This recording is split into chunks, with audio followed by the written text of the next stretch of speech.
Praėjusią savaitę Lietuvos bibliotekininkų draugijos buvo paskelbta nacionalinė bibliotekų savaitė. Tai jau tradicija tapęs renginys, kurio tikslas parodyti, kad biblioteka – tai vieta vienijanti bendruomenės. 12 nacionalinė bibliotekų savaitė buvo minima ir Klaipėdos universitete. Prasidėjusi pirmadienį šventinė savaitė jau eina į pabaigą. Klaipėdos universiteto studentai šios savaitės metu galėjo ne tik moderniai ir linksmai pažvelgti į biblioteką, susiburti drauge su dėstytojais ir kolegomis, bet ir dalyvauti įvairiose akcijose bei renginiuose. Kiekvienais metais nacionalinės bibliotekų savaitės temos yra susijusios su šalyje vykstančiais renginiais ir aktualijomis. Nuo skaitymo laisvės ir Justino Marcinkevičiaus kūrinių pernai iki jaunimą apėmusio socialinio tinklo Facebook viruso bei Maironio poezijos skaitymų šiemet. Anot Klaipėdos universiteto bibliotekos direktorės daktarės Janinos Pupelienės, Klaipėdos universiteto bibliotekininkėms kūrybiškumo niekada netrūksta.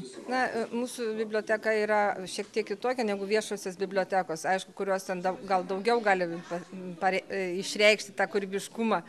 Mūsų darbė kartais reikia tokio tikslumo, aiškumo, ar yra knyga, ar nėra knyga studentai, ir ten kūrybiškumui nėra tiek daug vietos, bet kaip tokiais renginiais, ar šiaip tokiom iniciatyvom, kai kuriuom tikrai yra galimybė jauniem, ypatingai darbuotojam, nestabdom kūrybiškumo ir labai džiaugiamės, kai jis pasireiškia. Nacionalinės bibliotekų savaitės renginius visoje Lietuvoje pradėjo tiesioginis internetu transliuotas Lietuvos Respublikos prezidentės Dalios Grybauskaitės sveikinimas.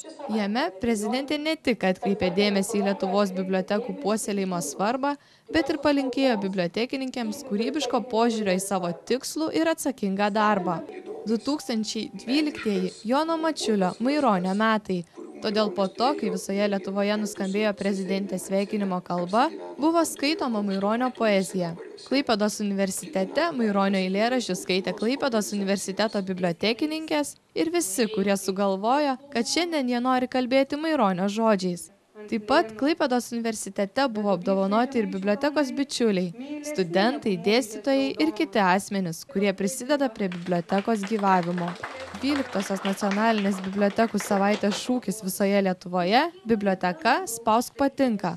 Todėl visi renginiai vykę šią savaitę buvo integruoti į technologinės naujoves ir bene populiariausią socialinį tinklą Facebook. Šiemet nacionalinė bibliotekų savaitė Lietuvos akademinėse bibliotekose kvietė palikti žinutę ant bibliotekos sienos, dalintis su draugais ir, žinoma, spausti patinka. Mes visada kiekvienais metais ieškom kažkokio kelio, kaip tą šūkį pritaikyti mūsų bibliotekai. Jeigu matėte bibliotekos svetainę internete, ten mes skelbime apie tai šiek tiek sujungiam tą spausk patinka su Facebooku. Mūsų Facebook'e biblioteką taip pat turime vietą ir ten tikimės, kad skaitytojai aktyviai spaus patinka. Trečiadienį, balandžio 25-ąją Klaipėdos universiteto biblioteka paskelbė amnestiją skolininkams studentams. O Vilniaus Gedimino technikos universiteto biblioteka net 3 dienas socialinėme tinklapyje Facebook skelbė laimės valandas, į kurias suspėję studentai galėjo pamiršti apie delspinigius už laiku negrąžintas knygas. Nacionalinė bibliotekų savaitė – puikiai prigyjanti tradicija, įrodanti, kad bibliotekos yra ir amžinai išliks tokios pat svarbios ir vienijančios bendruomenę geriau nei įvairios virtualios bendravimo formos.